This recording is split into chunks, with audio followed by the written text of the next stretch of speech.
เกิด tomorrow die ทีเด็ด บอกว่า เกิดพรุ่งนี้เราจะต้องตายจากโลกนี้ไป จากไอ้แนว แล้วถามว่า คิดพระเจ้า ความดีความชั่วที่เราทำไว้ในชาตินี้ มันจะไปส่งผลที่ไหน แล้วมันกด เป็นไปได้ไหมว่า กดไตลอดเวลา หลังจากที่เราตายไปแล้ว มันก็เครียด เราก็อาจจะย้อนกลับมาเกิดบนโลกนี้อีก วิธีนี้ มาท โอ้โหมันโล่งเลย ำนะครับ มารับผล ท่าน ข ทั้ อง หลาย ค รับ วามดีและความชั่วที่เราทำไว้ในชาตินี้ ตัวอย่าง เป็น หนึ่ง ความ เพื่อเป็นประโยชน์ เฮ กับ ง พวกเรา และความซวยต่อ จำก ไป รณีนั้นได้ไหม ใน สึนามิ ชาติภพภายภาคหน้า คนตายเย เป็ อะ น ไหม ไปได้ไหม เยอะ แล้วก็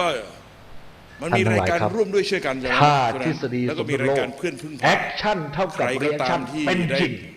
บริจาค นั่นก็ต้อง จะ หมาย 200 ความว่าพ ใคร บบ ริจาค และ พบใน ชาติในอดีต ขึ้นหน้าจอ ก็จะต้องมีจริง เมื่อพบ ก็มี และ ทา ชา ชาย ติ ห ใน นึ่งคนหนึ่ อง ดี แก ต เป็นคน มีได้ ยาก จริ จ ง นแกไม่มีเงิน พบ ทำบุญ และ กับเข ชาติหลังความตาย แต่แก ก็ควรจะมีจริงไหมครับ ควรจะเป็นไปได้ไหมที่จะมีพบและชาติหลังความตาย ก็ต้องมีได้จริง ที่ไหน อีกเช่น โม เดี ท ยว นา กัน พลอยยินดีเมื่อเขาทำความ นั่นหมายความว่าไงครับ หมายความว่าชีวิตของเรามันสืบเนื่องกันมาอย่างนี้หรือเปล่า จากอดีตชาติ แต่พระอาจารย์ ส่งผลมายังปัจจุบันชาติ บอกว่า แล้วก็ยังจะสืบเนื่องต่อไปยัง ถ้าคุณเท อนา ใจ คต ประ ชา ห ติ นึ่ง ด้วย ว่าคุณเป็นผู้ทำ เป็น บุ อ ญ ย่าง นั้น นี้ ด้วย ห ต รือน เป เอ ล่า งร้อยก็ได้ร้อย ถ้าอย่างนั้นชีวิตของพวกเรา มันเป็นเหมือนลูกโซ่ชีวิตใช่ไหม ถ้าเขาได้ร้อยเราก็ได้ เป็นลู ร้ ก อย โซ่ ด้วย ชีวิตที่มีตายแล้วก็เกิดเกิดแล้วก็ตายตายแล้วก็เกิดเกิดแล้วก็ตายตายแล้วก็เกิดเกิดแล้วก็ตายตายแล้วก็เกิดเกิดแล้วก็ตายตายแล้วก็เกิดเกิดแล้วก็ตายตายแล้วก็เกิดเกิดแล้วก็ตายตายแล้วก็เกิดเกิดแล้วก็ตายตายแล้วก็เกิดเกิดแล้วก็ตายตายแล้วก็เกิดเกิดแล้วก็ตายตายแล้วก็เกิดเกิดแล้วก็ตายตายแล้วก็เกิดเกิดแล้วก็ตายตายแล้วก็เกิดเกิด แกก็ดัก มากมายไก่กองสืบเนื่องกันมานับ จะได้ นับชาติไม่ถ้วน สุดเดช ใช่ไหม ก็พอ นะ ดี ครับ มีราย บาง ชื่อ ชาติอายุยืนก็มี ของเพน บางชาติอายุสั้นก็มีไม่แน่ไม่นอน ชีวิตเป็นของไม่แน่นอน แกก็เลย ใคร ตัดสินใจ จะรู้ความตาย โมทนแบบสุดหัวใจ แม้วันพรุ่งนี้ โมทนา ไม่มีใครรู้หรอกครับ ธุ ท่านทั้งหลาย ไปดูตามหน้ากูหน้าที่เขาเก็บศพ อัด จะ เข้าไป เห็น ส ก็ เต็ม เขียน เหนียว ชา เลย ตามรณะ น้อมยิน บาง ดี คน แบบ เป็น สุด เด็ก หัว เกิ ใจ ดมายังไม่ทันไรก็ตายแล้ว ปรากฏว่า บางคน อะไรเกิดขึ้น แก่เท่าถึงจะตาย ปร บาง กฏ คน ว่ ตายหนุ่ม หลัง ตาย จาก สาว เหตุการณ์ มีทั้งนั้นนะครับ ผ่านไปประมาณ5-6 ท่านทั้งหลายครับ ทั้งคุณหญิงผ่อง ชีวิต ทำบุญ ทุกขณะ 1,000 ที่เราดำเนินอยู่ กระทา นี้ ชายในคนนั้นก็หมด มันเป็นทั้งการทำกรรมและรับผลกรร ตัดภาพไป ม ยัง ทุกขณะที่เราดำเนินชีวิตอยู่ มันเป็นการทำกรรมและรับผลกรรมไปพร้อมๆกัน นั่งยู่หาวิมานอันใหญ่โตโอฬารรัศมีกายแผ่ มันไม่ได้แยกกัน รอบ มันเป็นเรื่องสัมพันธ์ นะครับวิมานใหญ่โต ท่านลองดูสิ โฬ ครับ ยู่ข้ ว่าง หลัง ไอ้กรรมที่เราทำไว้ครับมันส่งผลวุ่นวายนะครับ มีนางฟ้า มั่วซั่วไปหมด เป็นพัน นะครับเป็นเหมือนกับร่างแห ต้นไม้ เป็นเหมือนกับ ต้นไม้ ยุงตีกันเหมือนกับอะไรก็ตามที่มันวุ่นวายไปหมดนะครับนะครับ ท่านดูให้ดี ก็ระหว่างที่กำลังนั่งชม นะครับ ตัวเอง นี่ นั่นเอง ครับ ก็ มันส่งผล เทพธิดา นะครับ หิ่งห้อย ข้ามไปชาติหนึ่งก็มีข้ามไป2 ชาติก็มีนะครับส่งผลข้ามอันนี้ข้ามไป1 ชาติ อันนี้ส่งผลในชาติเดียวกันนะครับ อันนี้ส่งผลข้ามไปไม่รู้กี่ชาตินะครับ อันนี้ส่งผลข้ามไป1 ชาติ อันนี้ส่งผลข้ามไป1ไปชาติหน้า โอ้ยวุ่นวายไปหมดยืดไปยืดมาอย่างนี้เยอะแยะ แล้วแต่แรงของมันเพราะมันกระทบมากกระทบน้อยกระทบนานกระทบใกล้ แล้วแต่ว่ามันเป็นอย่างไร แต่ท่านทั้งหลายครับ ของฟรีไม่มีในโลกใช่ไหมล่ะ เราได้โมท นะครับ นาในบุ เอา ญ งี้ดีกว่า ที่คนอื่นทำไว้เราจึง ทุกขณะคือการทำกรรม โอ้โหแค่โมทนา ตอนนี้ ย่งเดียว ท่านกำลังทำกรรมอยู่ ท่านได้วิมานใหญ่โต คือการ ท่นโมท ฟังธรรม นา ถูกต้องไหมครับ กับุญขใครหรือ ขณะเดียวกันครับ ตอนนั้นเรานึกออก ขณะนี้ท่านกำลังรับผลกรรมครับ บนโลก รับผลกรรมอะไร แล้ว ก็ ราด้ เมื่อเช้ากินข้าวมากไปพอกินข้าวมากไปครับ เลือดลงไปเลี้ยงที่ ใช่แล้ว ลำกระเพาะ คุณหญิง หนังท้องตึงหนังตาหย่อน 1 ตา ล้าน ค้าง พอพูด นะครับอยากจะฟังก็อยากฟังแต่ ที่ ง่ว พี่ได้ ง หิ่งห้อย นะครับไอ้นี่ประเภทอะไรครับหนังท้องตึงหนังตาหย่อน เป็นอะไร นี่เพราะกรรมที่กินข้าวมากไปเมื่อเช้า อะไร แต่บางคนรีบร้อนมาเพียงไม่ทันกินข้าวตอนนี้ก็ อีฉันอะไร แสบท้อง ฉั บิดนะครับ ท้อ ฟังไปก็บิด เพชร ท้องไปนะครับ อ้าว หิว ทำไมแส ใช่ไหม ง ครับ รี นี่ บๆ แสดงว่า เป็นหิ่งห้อยอย่างนี้ ทุกข ล่ะ ณะที่เรา คือ ดำเนิน ว่า ชีวิตอยู่ วันนั้น เป็นทั้งการทำ เล่น กรร ไพ่ ม กับเพื่อน และ ดู รับผลกร เพื่ ร อน ม มัน ไป แซ ใน วว่า ขณะ มึงมี เดียว เงิ กัน น ต้องเป็น100 ล้าน ตัวอย่าง พันล้ ตรงนี้ที่น่าสนใจนะครับ ทำบุญสั ก็คือ ล้านหนึ่งนแข้งก็ไม่ร่วงอีฉันก็เลยทำบุญไปอย่าง มัน สิ้ ขึ้นอยู่กับว่าณขณะนั้นเนี่ยมีกรรมอะไร เห็นไหม ที่มาไบแอสหรือมาผสมผสมส่งผลอยู่ณขณะนั้น แต่กำลังใจต่ำไหม ชายหนุ่ม ต่ำ 2 คน แต่ไอ้คนโมทนามันใส่ซะเต็มแม็กเลย เตะก้น ก็เลย ตำรวจ รับไป เหมือนกัน เต็มๆ ฟังให้ดีนะครับ แต่ชายหนุ่มคนที่หนึ่ง หมดบุญบน เป็นลูกของคุณเทือก ทั้งนะครับเทพธิดา แต่ หิ่งห้ย อีกคนหนึ่ง ทั้ เป็นลูกตาศรีตาสา เทพบุตรสุดสง่าของเรา ถามว่าผลกรรมที่เกิดกับชายหนุ่ม2 คนนั้น จุติ จะเหมือนกันหรือเปล่าครับ ลงมาปฏิสนธิใน ท่านลูกพี่เทือกว่าไงครับ ไม่เป็นไรหรอกเขาหยอกกันเล่น ล้านบาท เนี่ย พัฒนาฟรี แต่ถ้าลูกตาศรีตาสาเจออะไรครับ ย่อมกระทบโลกมาก โดนวิสามันไปแล้วเรียบร้อยเห็นไหมครับ แสดงว่าทั้ง2 คนทำกรรมเหมือนกัน แต่ความต่างกันคือความเป็นลูกของเทือกกับลูกของตาศรีตาสามันส่งผลในเวลาเดียวกัน แต่ให้กำลังไม่เท่ากัน เห็นไหมครับ นั่นก็แปลว่าเรื่องกรรมนั้นเป็นเรื่องสัมพัทธ์ไม่ใช่กรรมไล่เตะก้นกันกรรมนี้วิ่งตามไม่ทันอันนั้นวิธีอธิบายแบบนั้นหลวงพี่ไม่เห็นด้วยนะครับมาดูกัน เพื่อโมทนา ท่านทั้งหลายครับณเวลาหนึ่ง นี่เพราะอะไร เพราะว่า นะค ตั รับ วเองไม่ได้ จน จ่ายจัก ถึ รง วาลโมท ปัจ นา จุบัน ฟรีอ วัน ย่างเดี นี้ ยว เดี๋ยวนี้ ฉะนั้น